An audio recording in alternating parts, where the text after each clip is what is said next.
Ask yourself, how do you think this ends? And when I say this, what I mean is human civilization as it is structured today. It's expanding. And of course, we have all this debt spending globally. The debt spending is based on the idea that governments and institutions can grow their way out of debt. In other words, they're not too worried about the debt right now because they think that the debt will shrink in proportion to the size of the economy in the future. In other words, all of the economic models upon which our world are based themselves are based on the underlying assumption of unlimited growth. This is really important to understand because this idea of unlimited growth is a myth. You can't have unlimited growth because we live on a finite planet. We have finite resources. We have finite labor.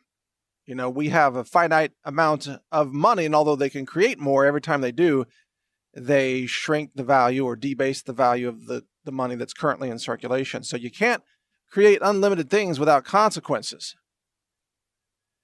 And this idea that everything's going to grow forever, the economy will grow, the population will grow, the profits will grow, the tax base will grow, all these things, these are assumptions that can't be true. It can't be true forever. And people who are investing in the stock market, for example, are pricing into the stock market all of these assumptions about the future growth of corporate stocks. What if that future growth doesn't happen? What if there's a big shift that changes the outlook? And the same thing with pension programs. They're all based on these rosy predictions of how much return they can get on their investments, largely in the stock market, but sometimes in bonds and other vehicles. But pension funds have made a lot of unreasonable projections that paint this rosy picture of how they can fund the future benefits that they owe to retirees and workers and other people, perhaps people like you. And these predictions and projections are fraudulent. We can't have unlimited growth forever. It's interesting. You can look at the same argument in the cryptocurrency space. Bitcoin, which I've been critical of a lot of the hype of Bitcoin over the last few years. Because a lot of the arguments about Bitcoin come down to, get into Bitcoin because it's going to go up forever. It's a speculative investment. Bitcoin doesn't pay any dividends. You don't own any stock in a corporation. Bitcoin isn't an entity that has any assets. Bitcoin doesn't have any intellectual property or patents or things. You're not investing in a company. You're buying something on pure speculation. And that works great as long as things keep going up. As long as there is continued expansion, then everybody thinks they're doing great. During times of expansion, it's easy to be an investor. You just hold one hand over your eyes, and then with the other hand, you pick a random stock and you'll do well. And a lot of people actually have that kind of investment philosophy, and it works during an up market. But the minute things start to go sideways or down, then guess what? Everything changes. And that can happen at almost any time. Now, humans tend to make the mistake of thinking that the future occurs as a straight line projection of the present. They tend to think that whatever happened in the past leads to the present, and if you connect the dots and extend the line, that's going to be the future. So there's this irrational belief in what we call the linearity of future events. This linearity is not accurate. The way human society actually moves forward and backward is that you have growth for a while, you have economic abundance for a while, and then you have tragic events. You have a revolution, you have an economic collapse, the end of the Soviet Union, for example, the communist revolution in China, cultural revolution there.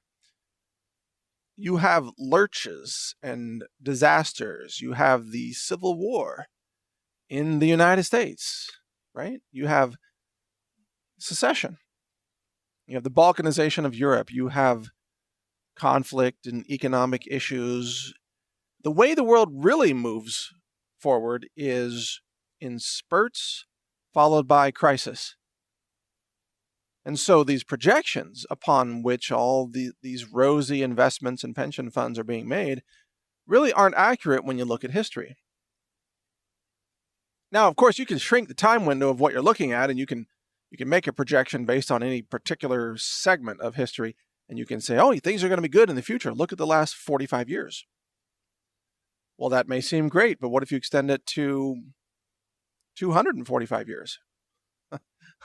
Then you have nations breaking up, and you have revolutionary war, and you have independence, and you have new money systems, and the collapse of old money systems. And the thing is that history repeats itself. Not in exactly the same way, but the cycles of history repeat because history is based on human psychology, and human psychology has not fundamentally changed. Humans have the same emotions today that they've always had throughout time. Greed, right? Envy, lust, selfishness, a desire for power over others. These things have existed in the human psyche for the entire history of humanity, and they will continue to drive human behavior. And that's why history repeats itself. I heard somebody say recently that history doesn't repeat itself. That how can it? Because the history can't reoccur in the future. I think they misunderstand the phrase. We're not saying that the Civil War happens again exactly the way it did with muskets. But another civil war can happen again using modern weapons, but based on the same psychology that comes around again and again, because the human heart and the human mind really haven't changed that much in 200 years or less. It doesn't change ever, frankly. Humans are still the same. Ancient Europeans, ancient Egyptians, ancient Africans very much think and feel and believe the same as what we think and feel and believe today. If you really get right down to it, the fabric, the substructure of human consciousness is very much the same. All the same faults, all the same failures. We may have advanced in understanding of science and medicine and mathematics, space travel and things, but we haven't advanced the consciousness of humanity much at all. Now, what's especially interesting in this is that the Earth changes in much the same way that human civilization changes.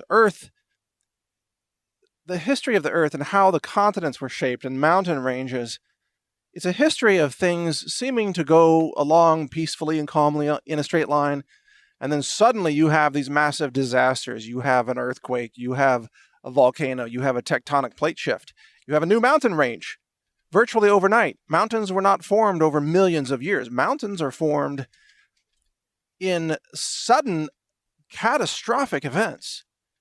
They're worn down over millions of years through wind and rain erosion, but they're formed virtually overnight. In fact, in some cases, it can be exactly overnight. Literally, mountain ranges can form in one day or less due to cataclysmic events. A kind of nature reset that reformats all the land, all around it. And that's how human societies actually work, and that's how the human psyche works as well. And that's why we will have wars, and we will have perhaps civil war, we will have collapses, we'll have monetary collapse.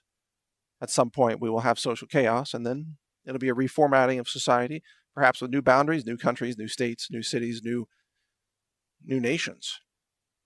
And then from that, things will continue along for a while in a linear fashion.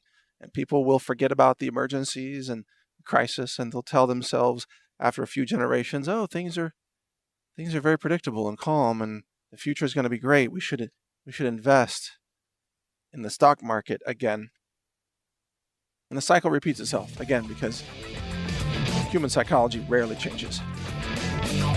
So, just something to keep in mind. Thanks for listening. Mike Adams here, the Health Ranger, counterthink.com and naturalnews.com. Learn more at healthrangerreport.com.